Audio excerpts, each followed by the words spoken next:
सतसंग मोक्ष की दारा, कोई समझ राम का प्यार।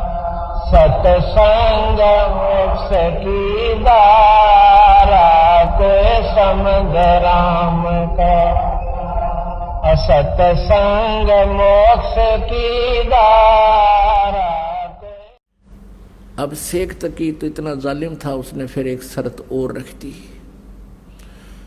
कहने लगा कि मैं जब मानूंगा इसको अल्लाह है, ये मेरी बेटी शेख तकी की पुत्री 12-13 वर्ष की लड़की मृत्यु को प्राप्त हो चुकी थी और उसको कब्र में दबा दिया गया था।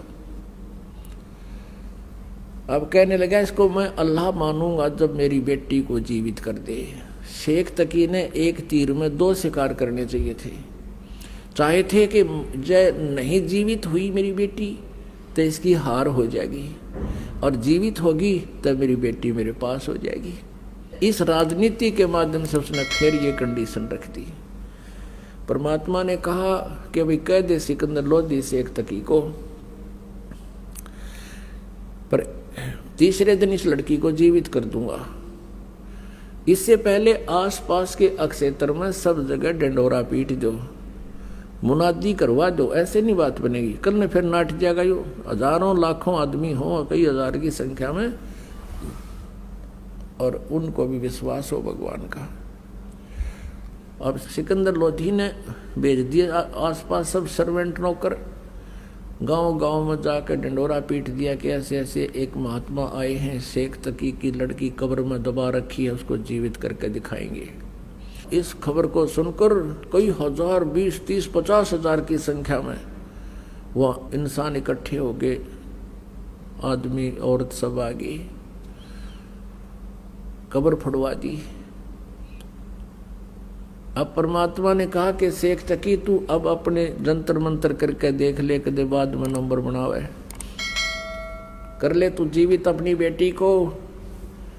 सभी उपस्थित जनों ने कहा कि प्रभु इसके पास अगर कोई सिद्धि शक्ति होती तो अपनी बेटी को कौन मरने देता है, कौन कब्र में दबा के जाता है, आप ही करो, इसके बस का नहीं है।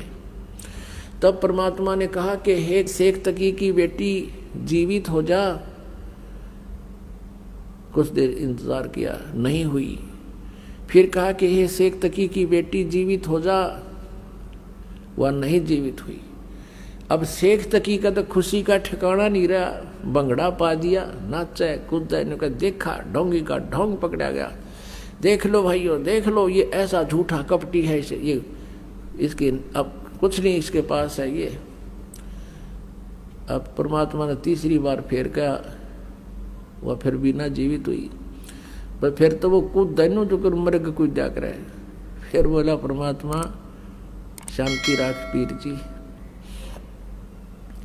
अब देखो पुण्यात्मा, उस दुष्ट इंसान को अपनी बेटी जीवित ना होने का गम नहीं, कबीर जी के हार जाने की खुशी बना रहे हैं। फिर परमात्मा ने क्या कहा कि हे जीवात्मा जहां भी है तू, और कबीर आदेश से वापस आ जा और इसके शरीर में प्रवेश कर बेटी के में, और बाहर आ जा। इतना बोला था मालिक ने। उस कंपन हुई पूरे शरीर में, एकदम वह लड़की खड़ी होकर के और बाहर आके परमात्मा के चरणों में दंडवत प्रणाम किया। बोलो बंदी छोड़ कबीर साहेब की जय। पुण्यात्माओं, परमेश्वर ने कहा कि जा बेटी तेरे पिता के साथ। लड़की ने कहा कि नहीं, ये पिता नहीं, ये दुश्मन है समाज का, ये मानव समाज का शत्रु है। इसका और मेरा नाता 12 वर्ष की आयु तक का था, आगे मेरा जीवन शेष नहीं था। अब मैं पशु जोनी में जाने की मेरी तैयारी हो रही थी। आज मेरे इस परमेश्वर ने मुझे पुनर्जीवन दिया है, और 1.5 घंटे तक उस लड़की ने प्रवचन किए। परमात्मा ने उसके अंदर वह कैसेट डाल दी, अपना ज्ञान फैक्स कर दिया। उस लड़की ने 1.5 घंटे तक प्रवचन किया कि लोगों ये खुद अल्लाह आए हैं, ये अल्लाह अकबर हैं, ये पूर्ण परमात्मा है, ये सारी सृष्टि के रचना रहे।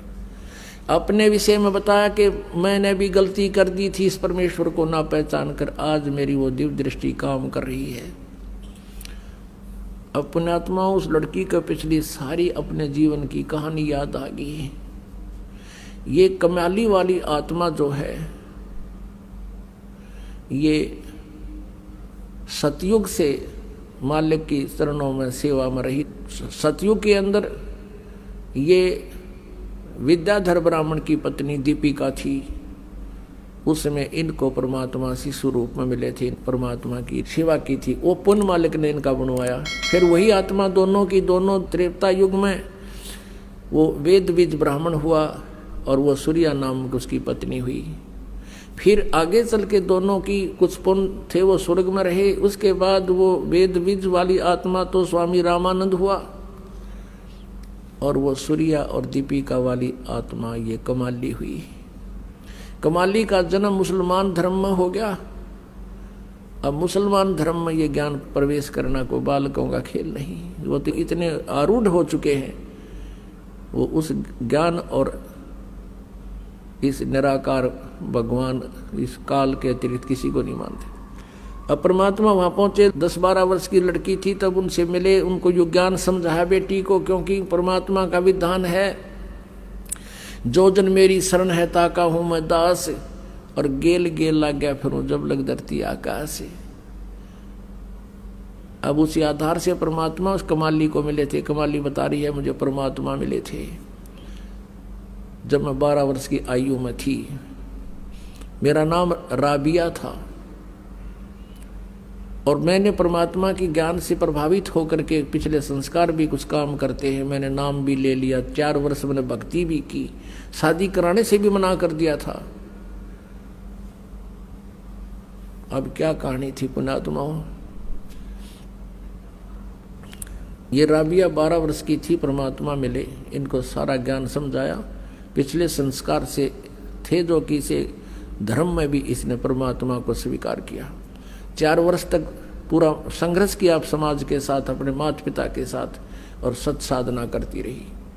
और विवाह करने से मना कर दिया, मैं आजीवन ब्रह्मचारी रहूंगी।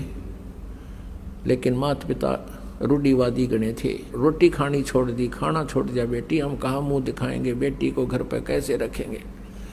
तो माता पिता के इस दुख को देखकर उसने स्वीकृति दे दी कि मैं शादी करवा लेती हूँ। लेकिन मन में ये सोच लिया कि मैं अपने पति से फैसला करूंगी। विवाह होता है तो मुसलमान धर्म में एक ऐसी प्रक्रिया होती है, उसमें निकाह कबूल करना होता है।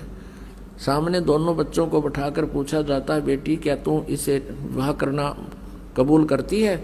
वो स्वीकृति दे देती है तो विवाह होता है, नहीं तो नहीं होता है। तो वहाँ उसने स्वीकृति दे दी, विवाह हो गया। एक बहुत बड़े नेक आत्मा, बड़े अफसर साहब के उसका जो है ना विवाह हुआ, नाता जुड़ा। अब उस अपने पति को जाकर के उस लड़की ने कह दिया, जी मैं आपसे 2 बात करना चाहती हूँ। उसने कहा बोलो। उसने सारी कहानी बता दी कि मैं शादी नहीं करवाऊंगी, मैं संतान उत्पत्ति नहीं करूंगी, मैं शादी नहीं करवाना चाहती थी। मेरे माता पिता जी समाज को बहुत देख रहे थे, लोक लाज में ज़्यादा दुखी हो गए थे।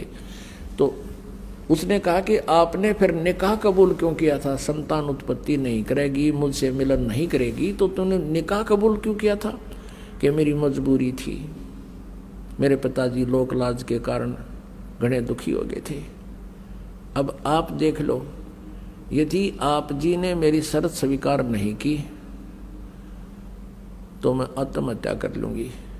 मैं आपको टच नहीं कर सकती, मैं गृहस्थी नहीं कर सकती। अब वो घना दयालु आदमी था, नेक व्यक्ति था।